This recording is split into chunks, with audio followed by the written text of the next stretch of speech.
Hello and welcome to the You're an Asset podcast. I'm your host, Casey the Dollar. And on this podcast, we find out who is an asset in the financial industry and who is just an ass.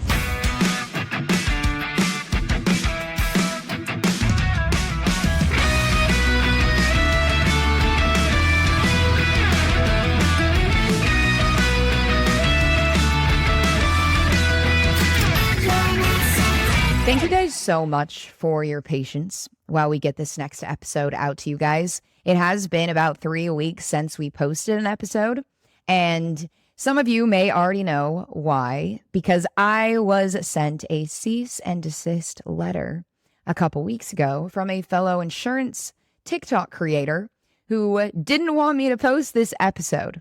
But here we are. We're posting the episode anyway.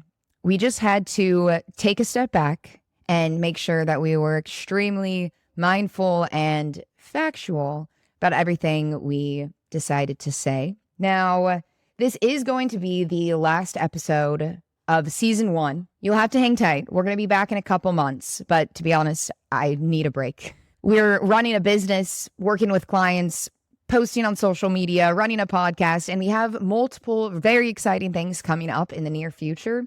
So we're just taking a little break and we'll be back sometime in October. Keep up with us so that you know when the podcast will be coming out. But I want to take this time to talk a little bit about what we've done on the show so far. Now, of course, we've called out plenty of asses, and we've also given some people spotlight to be an asset. We spend a lot of time on this season 1 of the podcast getting to know each other. You guys getting to know me. We do what we do here at Power 3 Financial because we really care. And I wanted that to come through, which is why we had on assets like Ryan Stockbridge, who's one of the agents at Power 3 Financial, and McCall Marshall, who's also an agent at Power 3 Financial. I wanted you guys to get to know them so that you could understand more about who we are and who you will be working with if you do reach out to us. And of course, I gave Power 3 Financial the spotlight to prove that you guys can use us as a resource for wanting to find out any more information about insurance in general. Cash value life insurance, term insurance, whole life insurance, fixed indexed annuities. And we went deep into how they work as far as the tax advantages, the loans, the guidelines. We talked about how not to set up a policy. We also had on M&M Wealth Associates as an asset earlier in the show. And on the other end, we talked about a lot of asses, of course. We called out Curtis Ray multiple times and his MPI product, mostly because I wish that Curtis Ray would be a bit more transparent about his product and how it works. We called out Jeremy Schneider, Personal Finance Club, the Motley Fool, who's also a financial advisor. We called out Primerica in its entirety. We called out so many Primerica agents. We called out Dave Ramsey and his buy term, invest the rest concept that just really is not that great anymore these days. And the IUL was supposed to replace it. We've done a lot in 16 episodes.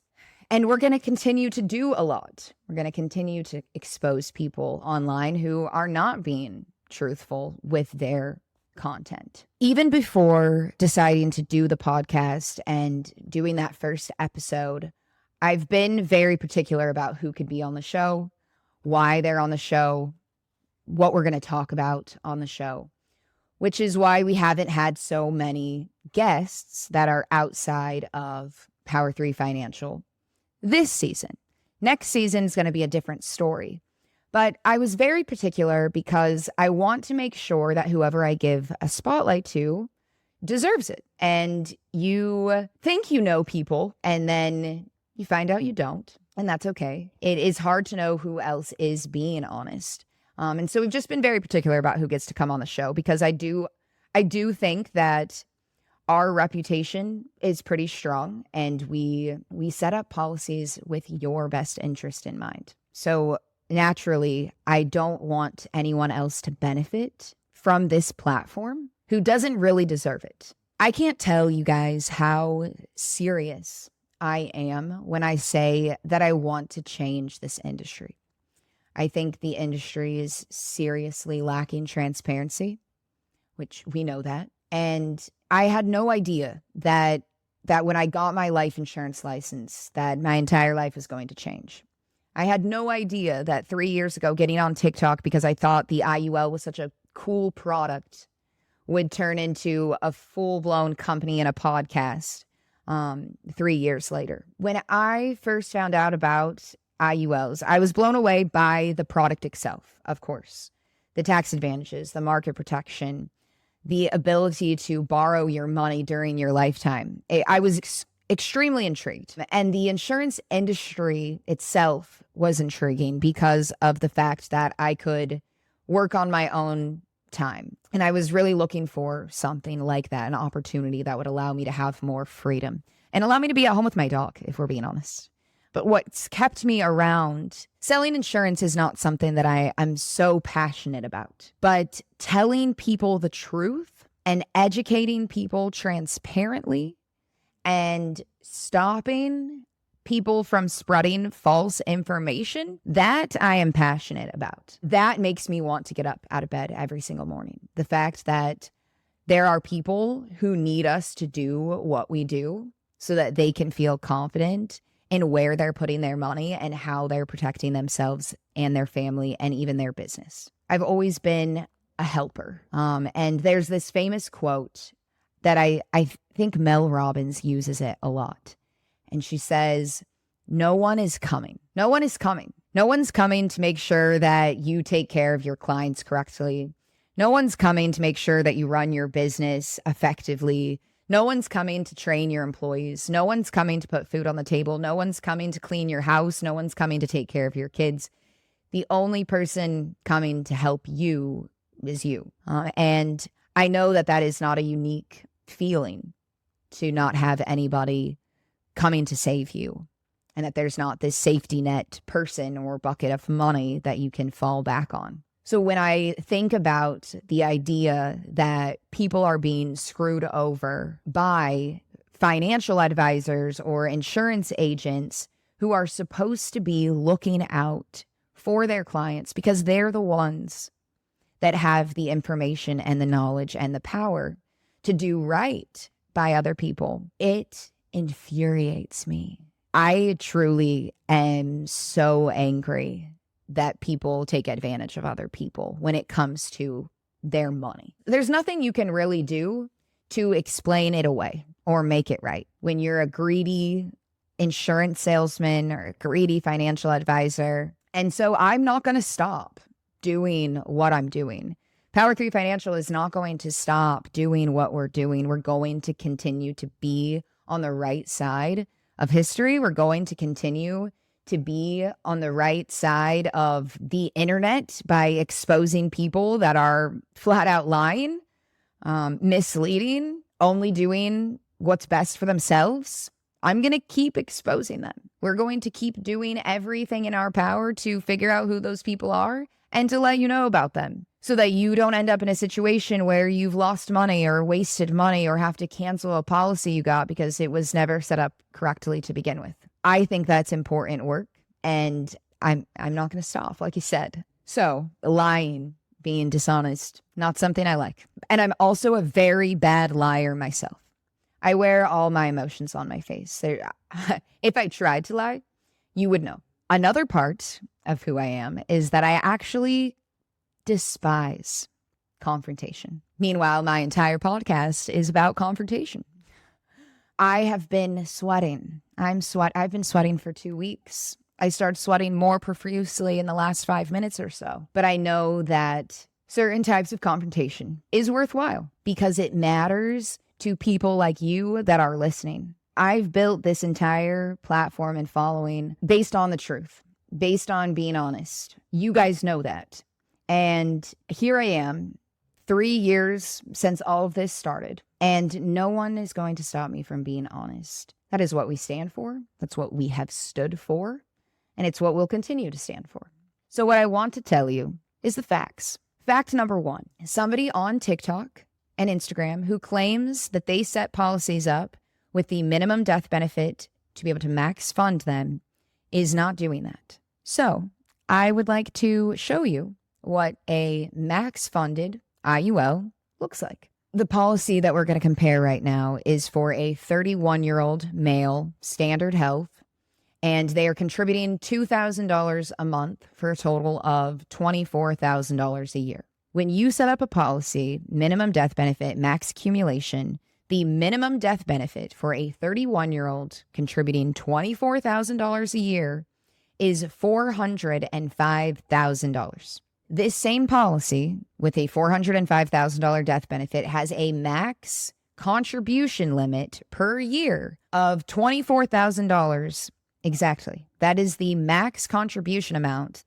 that would be allowed into this policy. The policy has a minimum contribution per year, also called the target premium, of $5,700. So this person would have the flexibility to contribute between $5,700 and $24,000. They have flexibility within their policy to lower or increase their premium up to the $24,000 mark. So if they continue with their $2,000 a month, they're fully funding their policy. They can't even put a penny more into the policy. That would be a max funded design. Now, just for fun, let's look at the accumulation in the policy on year 1, year 10, and then the income that would come out of the policy if it was designed correctly with min-max. After year 1, the client would have contributed $24,000 and they would have a liquid cash value of $12,900. By year 10, they would have contributed $240,000 and they would have a liquid cash value of $261,000. By age 65, time for retirement, the client has a cash value of $2.1 million, and the client is able to turn that into an annual $192,000 tax-free income for the rest of their life. The total contribution on the policy was $816,000. That policy is incredible, and it is fully funded with the minimum death benefit. Fact number 2, 3 different people have reached out to me because they had concerns about their policies that have a $1 million death benefit. Here's how one of those policies was set up. 31-year-old male, standard health, $2,000 a month for a total of $24,000 a year. The max contribution in this policy that has $1 million of death benefit is $62,559. That's their max contribution amount. Their minimum or target premium is $13,910. So now, same amount of money, $24,000 a year, but in this policy, the client can only go down to $13,000, but they can go up to $62,000. If you ask me, that is not a max funded policy, not anywhere close. They could put over $38,000 more per year into their policy. It is more than double what they were wanting to contribute. Let's look at the first year accumulation and the income to compare. On year 1, client has contributed $24,000. Their liquid cash value is $0. And the income on this policy results in a $136,000 annual tax-free income, which is not a small amount of money. That's a great amount of money. However, it's about $60,000 less per year. You tell me, do you want more death benefits or more income? I'm pretty sure the majority of people are going to say they want more income when you could just get a term policy to supplement coverage if you really wanted the extra death benefit. Just my opinion. The differences between these two policies are drastic. There's not really much else to say. The numbers speak for themselves. Numbers don't lie. Yeah. Numbers don't lie. This policy will not give the same results as the policy with the lower death benefit. If you remember, the illustration that we looked at first had a death benefit of $405,000, whereas the client who got this policy had a death benefit of $1 million. That's $600,000 of extra death benefit that was not necessary for the client. Fact number 3, all 3 of the policies I reviewed, the clients were not max funding them. Now, the agent who set up these policies for all 3 of the clients often goes on social media and says things like this. Do you have to max fund an IUL? No, of course not, but however, it would behoove you to do so. They have even gone so far as to say this. Yeah, and he said to get the minimum death benefit to reduce the costs and fees and max fund my policy so I can get the most gross accumulation.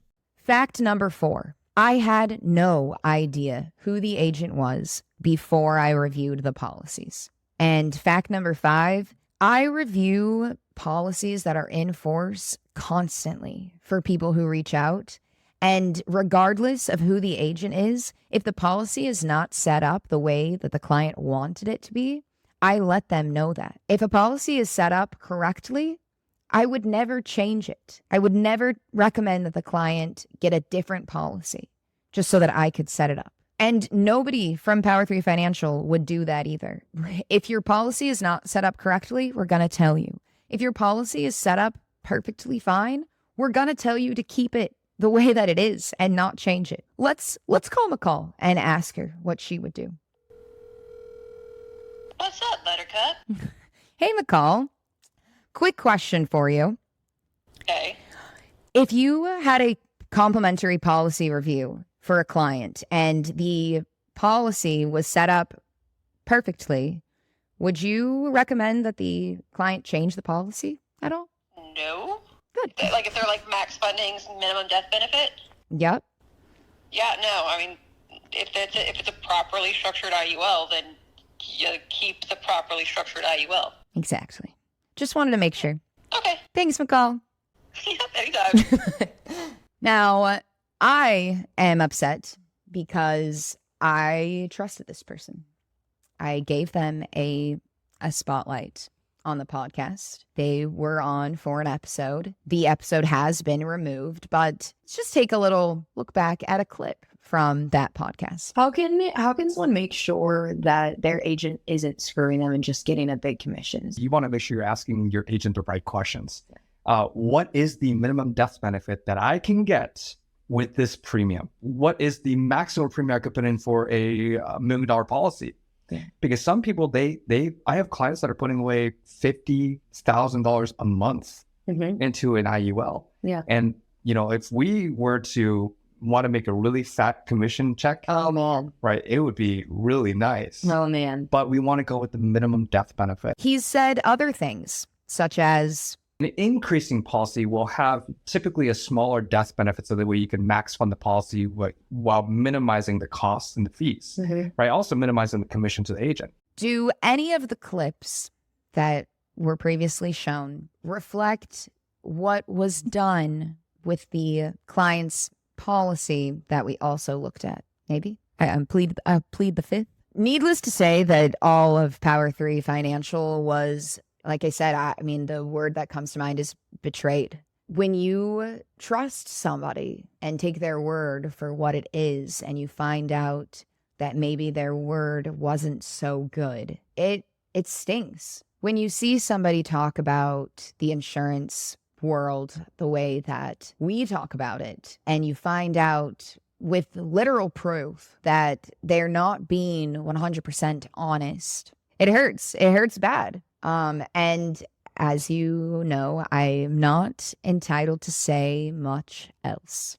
And there's no need to, because what we've already discussed is that we will not stop exposing people. Let this be a warning to other insurance agents that if you say that you set up policies min-max and I find out that you don't, you'll get a place on the podcast, but I'm not sure you want it. And I'm going to switch gears because this is all too depressing, honestly. I mentioned for a second that there were some exciting things that we're working on. One of those exciting things that will be coming out soon is I am releasing a book. It's a short ebook, but it's all about the IUL, things you need to know.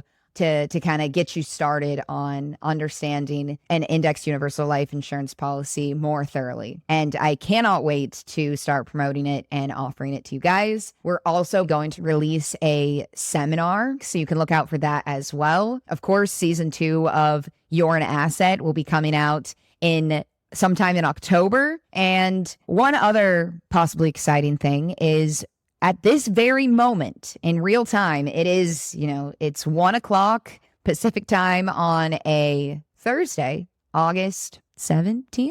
Is that the day? Is that today? And Power 3 Financial is actually looking to add licensed agents to our team. We are, again, very particular about who we add to the team, but we are looking for another team member, maybe 2, who is the right fit to join us and wants to spread the good word about insurance. So if that sounds like it might be you, reach out, send us an email, and we can discuss it more.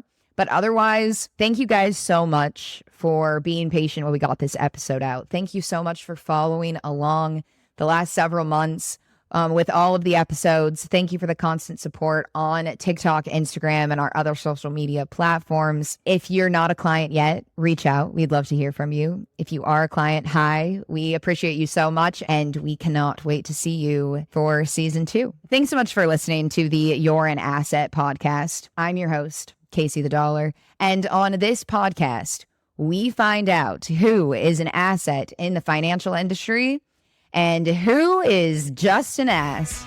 I'll see you soon. Bye.